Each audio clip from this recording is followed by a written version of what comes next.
धर्मशास्त्र में कहा गया है कि शिवलिंग पर चढ़ा बेलपत्र 6 महीने तक बासी नहीं माना जाता। जी हाँ, बेलपत्र को शिवलिंग पर चढ़ने के बाद उसे पुनः धोकर शिवलिंग पर 6 महीने तक चढ़ाया जा सकता है, क्योंकि भारत में कई ऐसी जगह हैं जहां पर शिवलिंग स्थापित है, परंतु उसके आसपास बेलपत्र उपलब्ध नहीं हो पाते। इसी वजह से कई लोग बेलपत्र उपलब्ध ना होने के कारण पुराने बेलपत्र का जो चूर्ण होता है उसको भगवान शिव शंकर भोलेनाथ को चढ़ाते हैं। ऐसा विधान है। तो दोस्तों, बेलपत्र को भगवान शिव जी पर चढ़ने के पीछे एक पौराणिक कथा है, और कथा के अनुसार जब समुद्र मंथन चल रहा था, उसी समय समुद्र मंथन के दौरान अमृत के साथ कई और चीज भी निकली थी, जिसमें से एक विष भी निकाला था। विष को आप जहर भी कह सकते हैं, और यह विष चारों ओर फैलने लगा था। और इसी विष से सृष्टि को बचाने के लिए भगवान शिव शंकर भोलेनाथ ने इस विष को अपने कंठ में धारण कर लिया था। इसीलिए महादेव को उसी दिन से नीलकंठ भी कहा जाने लगा। परंतु विष के प्रभाव से भगवान शिव शंकर के शरीर का तप बढ़ाने लगा, जिसकी वजह आसपास का वातावरण जलने लगा, और वहां देवी देवताओं ने प्राचीन वेद सलाहकारों से सलाह ली कि भगवान शिव शंकर को इस वेश से कैसे बचाया जाए। तो दोस्तों, उस समय जो प्राचीन वेद सलाहकार थे, उन्होंने सलाह दी कि आप भगवान शिव शंकर भोलेनाथ को बेलपत्र का सेवन कराओ, और भगवान शिव शंकर को उसी समय वहां पर जो भी उपस्थित देवी देवताओं ने तत्काल बेलपत्र खिलाया और जल से स्नान कराया। ठीक है, इसके बाद भगवान शंकर के शरीर में जो उत्पन्न गर्मी थी वह शांत होने लगी। तभी से भगवान शिव जी को बेलपत्र चढ़ने की परंपरा मानी गई है। दोस्तों, शिवलिंग पर बेलपत्र अर्पित करने के बाद हमें जल जरूर चढ़ाना चाहिए। इससे भगवान शिव को शांति मिलती है और उनका आशीर्वाद हमें प्राप्त होता है। हमेशा ध्यान रखिएगा कि 3 पत्ती वाली जो बेलपत्र होती है वही शिव शंकर भोलेनाथ को आप चढ़ाए। जहां से बेलपत्र चिकनी होती है, उसी तरफ से शिवलिंग पर आपको बेलपत्र चढ़ाना चाहिए। इस बात का आपको विशेष ध्यान रखना है कि कभी भी कटे फटे बेलपत्र भगवान शिव शंकर को आपको नहीं चढ़ाना है। इसके पीछे भी एक कथा है, क्योंकि जब भगवान शंकर जी ने जो है गणेश जी का कसर खंडित कर दिया था, तभी से भगवान शिव शंकर भोलेनाथ ने संकल्प लिया था कि कभी भी मुझे कोई खंडित चीज नहीं चढ़ाई जाए, ना ही अर्पित की जाए। तब से भगवान शंकर जी को कभी भी कोई चीज खंडित नहीं चढ़ाई जाती है, चाहे वह बेलपत्र हो। दोस्तों, आप वीडियो को लाइक करते हुए चलिए, और वाकई में भगवान शिव शंकर भोलेनाथ की कृपा चाहते चैनल को सब्सक्राइब कर लीजिएगा, क्योंकि हमारे चैनल के माध्यम से प्रत्येक दिन आपको वैसे जानकारी दी जाएंगी जो आपके दैनिक जीवन में आपका जानना अत्यंत आवश्यक है, और सभी को यह वीडियो शेयर भी जरूर कीजिएगा। तो दोस्तों, शिवलिंग पर अगर आप प्रतिदिन बेलपत्र चढ़ाते हैं तो सभी प्रकार की समस्याएं आपकी दूर हो जाएंगी। भगवान शंकर जी के भक्तों को कभी भी पैसे की समस्या नहीं रहती है। जो बेलपत्र को तिजोरी में रखते हैं, उनके तिजोरियां में बरकत आती है, पैसे की समस्या खत्म हो जाती है। दोस्तों, आप इस वीडियो को ध्यान से देखते रहिएगा, क्योंकि बेलपत्र से जुड़ी संपूर्ण जानकारियां आपको यहां पर प्राप्त होगी। साथ में यह जानकारी हमारे सभी भाइयों और बहनों को जानना अत्यंत आवश्यक है। दोस्तों, वीडियो में जो जानकारी बताई जा रही है, यह जानकारी आप लाखों करोड़ रुपए खर्च करके भी कहीं नहीं प्राप्त कर पाएंगे। इस प्रकार की जानकारी आपको नहीं मिलेगी। इसीलिए आप सभी दर्शकों से हाथ जोड़कर प्रार्थना है कि इस वीडियो को ज्यादा से ज्यादा लोगों तक पहुंचा दीजिए। जी हाँ दोस्तों, मैं कहना चाहूंगा कम से कम आप 10 से 15 लोगों को तो यह वीडियो शेयर कीजिएगा, ताकि आप सभी को शिव भगवान की कृपा प्राप्त हो। दोस्तों, इस प्रकार की जानकारी बहुत ही अनमोल होती है। बाद में चलकर यही जानकारी हमारे लिए काफी फायदेमंद साबित होती है। तो चलिए जानते हैं बेलपत्र संबंधी कुछ विशेष जानकारी। दोस्तों, मैं आपको बता दूं कि प्राचीन पुराण में बताया गया है कि कुछ विशेष समय होता है जब बेलपत्र को कभी भी नहीं तोड़ना चाहिए। जी हाँ दोस्तों, कुछ ऐसे विशेष स्थिति जब बेलपत्र को आपको कभी भी नहीं तोड़ना चाहिए। जैसे कि हमारे धर्मशास्त्र में कहते हैं, बेलपत्र को हमें शशा चतुर्थी, अष्टमी, नवमी, दशमी, अमावस्या और पूर्णिमा और संक्रांति के तिथि में आपको कभी भी नहीं तोड़ना चाहिए। साथ में सोमवार के दिन बेलपत्र को कभी भी नहीं तोड़ना चाहिए, क्योंकि विशेषकर बेल के पेड़ पर बेलपत्र में भगवान शिव शंकर सोमवार के दिन वास करते हैं।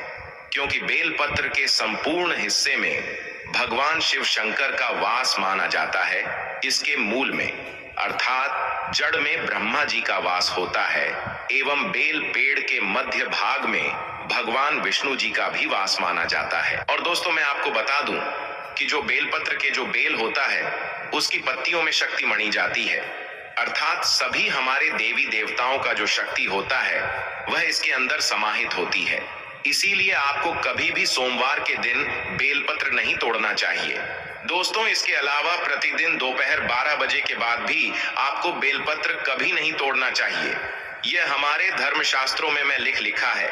और आप फिर भी 12 बजे के बाद अगर बेलपत्र को तोड़ते हैं तो इससे आपको पाप लगना निश्चित है। दोस्तों, वीडियो को जरूर लाइक करते हुए चलिए, बहुत ही विशेष जानकारी बता रहे हैं और कमेंट बॉक्स पर जरूर लिखिए। कोई भी आपकी मन्नत है, आप चाहते हैं आपकी मनोकामना पूरी हो, कमेंट बॉक्स में भगवान शिव शंकर भोलेनाथ की जय हो, ओम नमः शिवाय जरूर लिखें।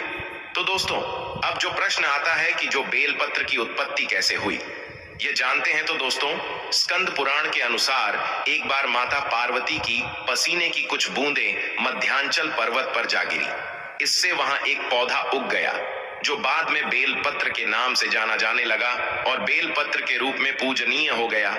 बेलपत्र को खाने के क्या फायदे होते हैं दोस्तों? बहुत ही सुंदर वीडियो है, बहुत ही महत्वपूर्ण जानकारी है, पूरा देखिएगा। आधा अधूरा ज्ञान हमेशा लाभदायी नहीं होता है।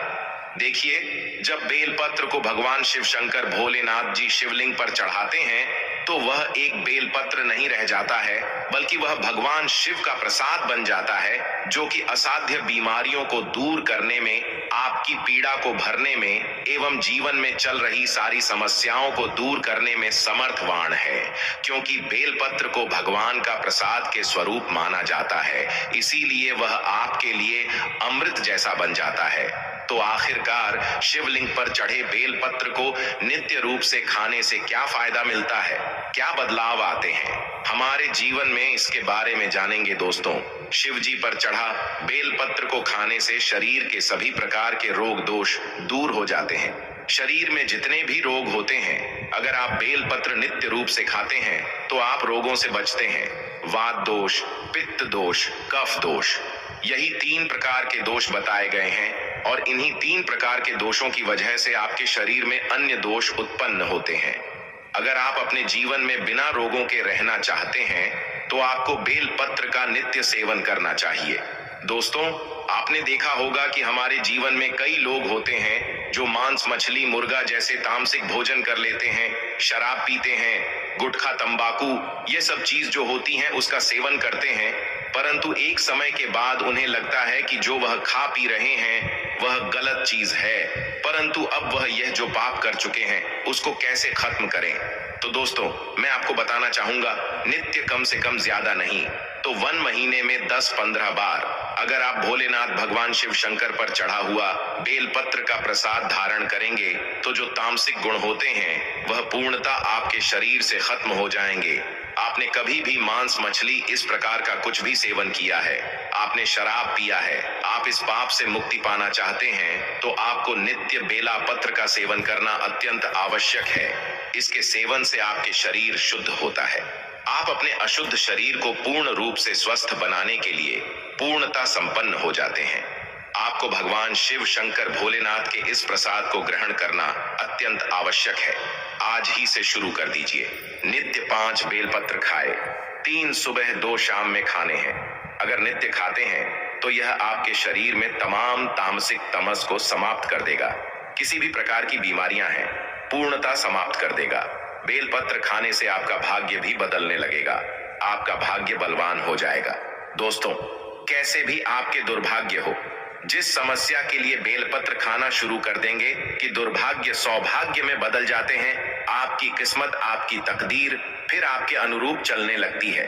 इसके बाद आयुर्वेद में भी कहा जाता है कि बेलपत्र को खाने से आपका जो रक्त होता है, खून होता है, वह साफ होता है। अगर खून संबंधित, रक्त संबंधित कोई बीमारी है, नित्य 5 बेलपत्र खाए 5। बेलपत्र खाने के बाद आपके शरीर में जो खून में किसी भी प्रकार की गंदगी है वह धीमे धीमे खत्म होने लगेगी। आपका शरीर बहुत ही स्वच्छ हो जाएगा। एक बेलपत्र खा, दूसरे दिन 2 बेलपत्र खाएं, तीसरे दिन 3 बेलपत्र खाएं। इस प्रकार से आपको जो बेलपत्र खाने का क्रम है उसको बढ़ाना होगा। धीरे धीरे खाएं, लेकिन खाना जरूर है, ताकि आपके शरीर का जो खून है वह बिल्कुल शुद्ध हो जाए, साफ हो जाए। मैं दोस्तों आपको बता दूं कि जो बेलपत्र होता है वह फिल्टर करने का काम भी करता है आपके शरीर को। जैसे आपके शरीर में किडनी होती है, किडनी क्या करती है, जो पानी होता है, जो खून होता है, उसको फिल्टर करती है। उसी प्रकार से जो बेलपत्र है वह भी आपके शरीर में जो अशुद्ध चीज होती है, आपके दोस्तों खून में जो बेलपत्र से गंदगी होती बताई है, गई उसको ये साफ कर जानकारी देते आप हैं। सभी को पसंद आए हैं तो वीडियो को लाइक कर दोस्तों में जरूर शेयर कर ले। मिलते हैं अगले वीडियो में एक नई जानकारी के साथ। जय श्री राम, जय बागेश्वर धाम, जय सन्यासी बाबा की। ओम नमः शिवाय।